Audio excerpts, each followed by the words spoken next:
今回はよく知られたフランス菓子の一つ、タルトタタン。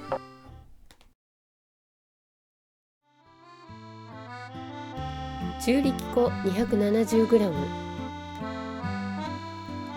塩小さじ1杯、砂糖小さじ1と1/2、水大さじ2杯、ダイス状にカットしたバター 130g、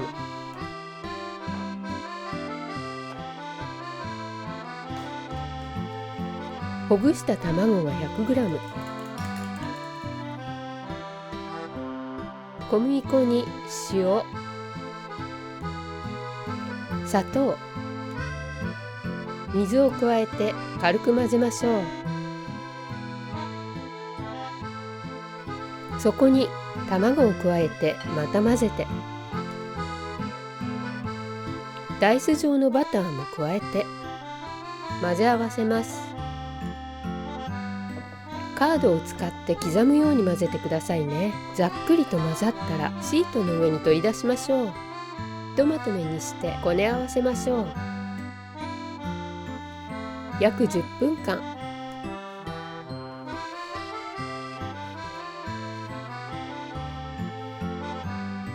ひとまとめに丸めてボウルに入れてラップをしたら冷蔵庫で休ませておきましょう。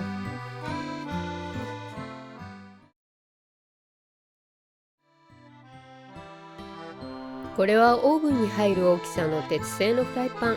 リンゴは型にぴったり入る量。リンゴの大きさによって7個から9個ぐらい半分に切って皮を剥いて、レモンの汁を塗りながら芯をくり抜いて、こんな感じです。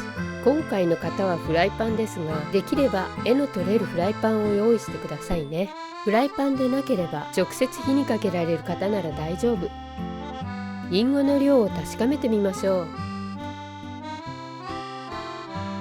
これでリンゴ9個分。オーブンを170度に予熱しておきましょう。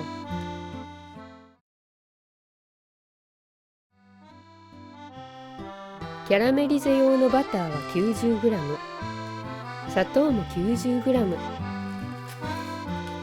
バニラは2本、シナモンも2本、八角は2個から3個、お好みで。バニラの鞘に切り目を入れて種を取り出しておきましょう。強めの中火にかけたフライパンにバターを入れて、砂糖も加えて、そこにシナモン、八角、バニラの鞘と種を加えて、キャラメル色に色づくまで煮詰めましょう。いい色になりましたね。火から下ろしましょう。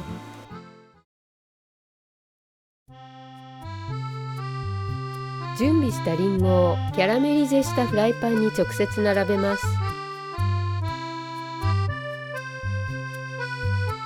なるべく隙間がないように。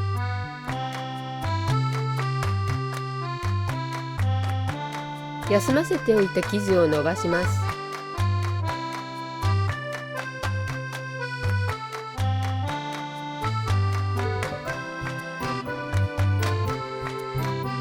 肩プラス5センチぐらいの大きさに、厚みは少し厚めの5ミリぐらい。リンゴの上に乗せましょう。はみ出た部分をフォークで隙間に差し込んで、生地の表面にナイフで穴を5箇所。これで準備完了。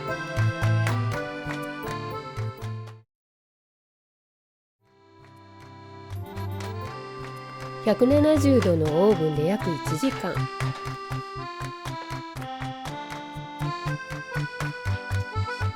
1時間経ちました。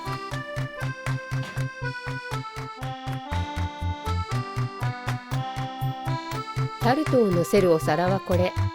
フライパンの柄がちょっと邪魔ですね。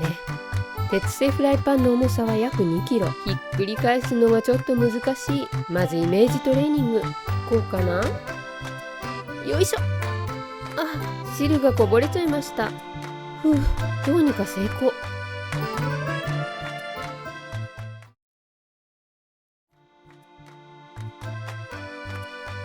今日合わせる飲み物は甘口ワインのジュランソン。こんな感じになりました。少し砂糖を加えて泡立てた生クリームも添えて、懐かしい味。